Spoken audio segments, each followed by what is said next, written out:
Hey, welcome back to Driver 88. Today we have a really special vlog. This is our very first shakedown of the TDF-One F1 car, which is owned by our friend Ferrari Collector Australia.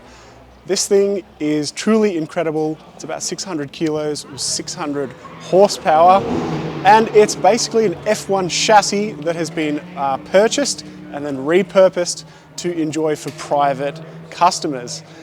We've got a link in the description now to show you that car being delivered, but today we're going to take it to here, the Bend Motorsport Park, and take it for its very first laps. And we're going to hear it flat chat on the straight, as well as get a bit of a technical breakdown from the director of TDF, as well as the technical director, James. So please enjoy.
All right, we're going to speak with James now, who's the technical director. We spoke to him about 5 months ago when this car was delivered, which is very excited. And then since then, we've been waiting for an appropriate track day and the right fueling to have the car's maiden shakedown. So we're going to talk to James about how the car went today. He's driven it himself. Firstly, how did it go? Yeah, good. It was a good day. It was nice to finally get it out, as you say. It was quite a while ago that we last spoke. Yeah.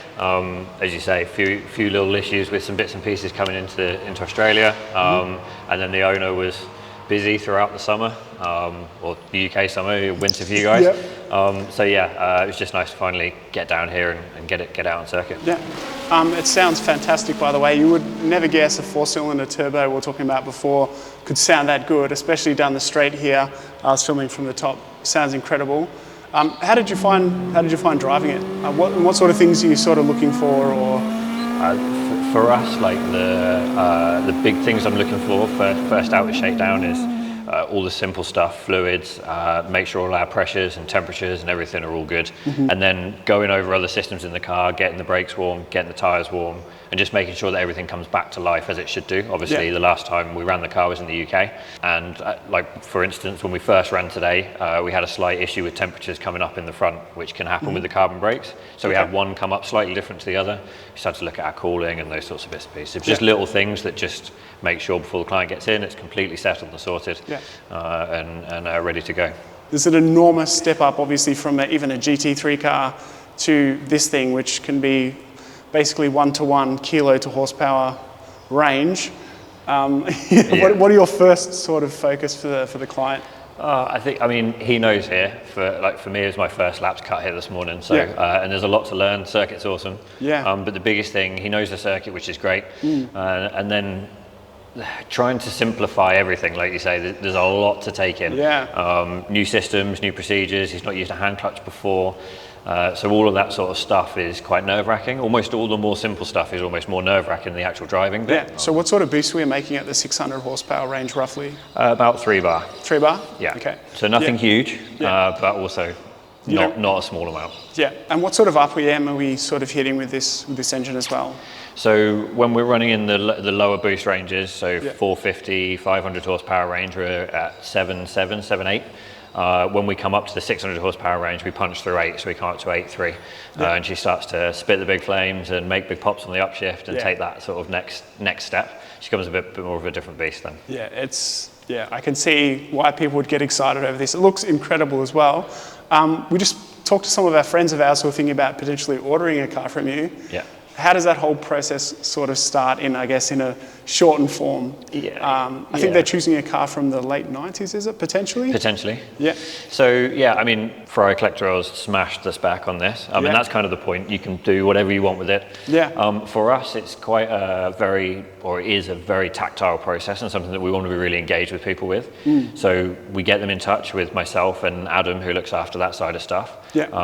And can quite quickly start tailoring what chassis we have available, what they're looking for, what that suits, and start looking at trying to, you know, how would you do it? What would you do it? What do you want to achieve from the whole process? And then we can start really tailoring into exactly what they want.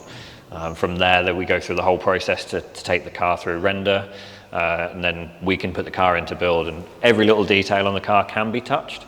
Some owners are more just, I like it as the base, and I want this colours and et cetera, Yeah. and others want to get more involved. Anything that we machine, any details can be whatever colour, and it can get quite in depth at that point. So when we do that first spec process and they come to the factory, we'll sit them in the car and we'll take them through everything, and we can start trying to take some measurements and some details, and then we can, you know, create a bit of a pathway on how and why and what they want to achieve, and that whole piece. And then, as you say, the bespoke seat is like the final piece to form hug them into the car. There's an enormous amount of aero, obviously, throughout the car. For someone who's, say, an amateur track day person, how on earth are they going to be able to maybe not maximize or utilize everything, but at least get the car up to a point where it's doing as it should? Yeah. That's a big challenge, I guess, in itself. Yeah, absolutely. I mean, I think most people have done some track work, but like you say, it is a completely different ball game. Mechanically, we have the car set in a very neutral stance, especially early running like this has been today.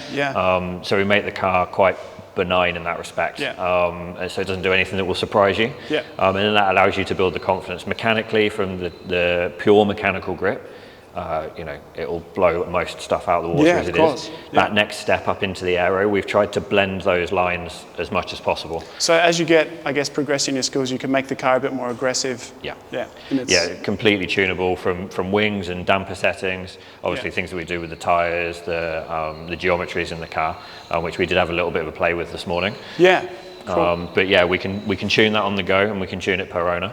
Lastly, how on earth do I get my hands on like older style F1 wheels, like tyres? Sorry, where do you get them? Just be nice to us. There'll be some sets coming off these pretty soon. But no, we have a deal with Pirelli, so they'll be coming out here, and as he's using them, they'll be. You have to get your name on them. Yeah, for sure. Awesome. Well, thanks very much for another chat, James. Absolutely. It looks incredible. It's so good to hear it moving and flying past on the track, and I'm sure you get to enjoy it as well for a little bit, which is always nice. Absolutely. I appreciate you saying about the sound. That's one thing that obviously people have mentioned in the past, and it's great to get it out and get it moving. Oh, well, congratulations for getting it to this point, and I'm sure there'll be a few more in Australia in coming years as well, so fingers crossed. Keen to see those. As of next year, TDF will also offer a V8 variant and allow existing customers the option to replace the turbo 4-cylinder in the same chassis.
After 2 days of Shakedown with the incredible TDF-One, we're here with Adam, who is the director of TDF.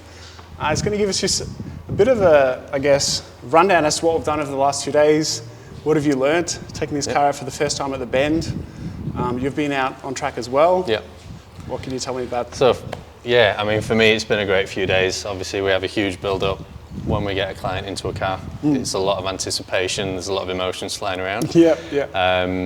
For us, as much as there is for Nigel, you know, we go through the whole process from start to finish with these guys and kind of see the, you know, all the kind of little intricacies that they can develop as a driver and what they look for and what the day is, you know, going to become. For us, it's been great to have it here because it's another track, other side of the world from where we're based. Nice to get a feel for what Australian motorsport could potentially be looking for.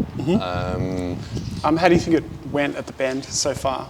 Oh, perfect. I mean, the car's performed an absolute dream. We came with a very neutral setup. You know, one of the processes that we like to take a driver through is to learn who they are, what their preferences are, what they prefer to have on a front end, rear end, brake bias, all these types of things. So the car comes very neutral on a first initial shakedown. So it's entirely set up to the way the driver wants, to their experience level, and whether sort of how much power they want as well, right? Yeah, well, I mean, it comes out of the box effectively. So from driving position is all based off seat fit, pedal box, steering wheel preferences, all these types of things. These are all pretty neutral, but they are all tailored around Nigel's body. What we then do is they develop as drivers, and the more laps and the more testing they do in a car, is we learn their driving style, and then we start to implement the changes that we need to really kind of suit them. So the same as what the F1 guys have, you know, start the season set testing is what we then implement. Yeah, a gradual process to get used to something pretty extreme, even compared to the GT3 car. I will show you in a second, which you would think would be somewhat close, but there's no real comparison, I guess. No, this is a completely different beast. You know, peripherals are different, feel is different. You know, there's things that you contend with in an open wheel car that you're never going to contend with in the GT. You know, even just wind direction into your helmet, lifting your neck back. These are all things that you don't ever experience in a closed cop car. So what's the plan for now with? Do we basically looking at lots of data, more coaching with the client, that sort of thing? Absolutely, yeah. So the boys have taken everything from V-Box. So we'll go back. I mean, Nigel's done a few runs. James has done a few runs. Rod's done a few runs as well. For us, it was great to get their feedback. Obviously, understand what Nigel has looked for. You know, what his anticipations were and how's that relayed into his experience. For us, putting James into the car, it's great because we get some real world testing at a different location. But it was also great to put Rod into the car as well as obviously someone who we're working with in Australia. So Rod is I believe, head of motorsport at Zagami Automotive? Yes, director of motorsport. So he, you know, Rod's background is fantastic. He's had so much experience in so many different categories, so many different cars. He's probably now the only person in the world that's driven the TDF-One and the Rodin. So that was nice to kind of, you know, see his experience of the two of them and how they both compare, because that's something that we've never had the feedback on.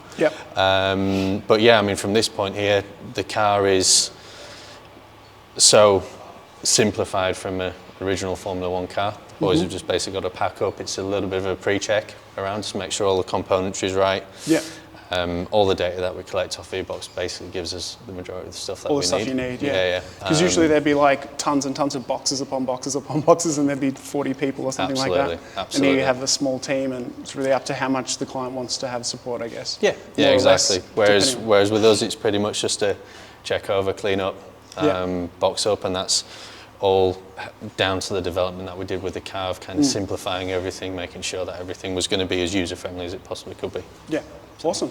So that was the shakedown of the TDF-One finished. Let me know in the comments, if you had $1 million, would you buy a limited supercar or get the full experience of an F1 car on track?